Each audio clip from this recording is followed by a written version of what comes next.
Behold, my servant shall succeed. He shall be high and lifted up and greatly exalted. But many were shocked when they saw him, and many nations were startled at the sight of him. His face was so disfigured that he seemed hardly human, and from just looking at him, you would scarcely know he was a man. Kings will stand speechless in his presence, for they will see that thing which they had never been told, and they will understand that thing which they themselves had never heard. Who has believed our message? And to whom has the Lord revealed his powerful arm? My servant grew up in the Lord's presence like a tender young plant and like a root out of the dry ground. There was nothing significant or special about his appearance, nothing beautiful to draw us to him. He was despised and rejected, a man of sorrows, well acquainted with deepest grief. We turned our backs on him and chose to look the other way. He was despised and we didn't even care.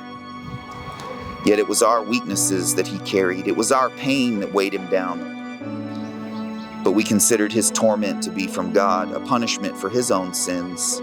But he was pierced because of our rebellion. He was crushed because of our iniquities. He was beaten and broken so that we could be whole. He was wounded and whipped so that we could be healed. All of us, like sheep, have gone astray. All of us chose to leave God's paths and follow our own way. Yet the Lord placed upon him all of our wrongdoings. He was oppressed and he was afflicted, yet he never said a word. Like a lamb being led to the slaughter and like a sheep that is silent before getting sheared, he did not open his mouth. He was condemned unjustly. He was led away because of oppression and judgment. No one cared that he died without descendants. No one cared that his life was cut short. But he was struck down because of our rebellion. He had done nothing wrong. He never lied or manipulated or misled anyone, but he was buried like a criminal. He was put in a rich man's grave. But it was God's good plan to crush him. It was God's good plan to allow him to suffer as he did.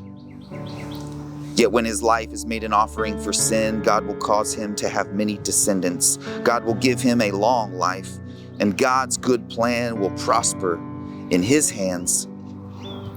After he has suffered, he will be satisfied when he sees all that was accomplished by his anguish.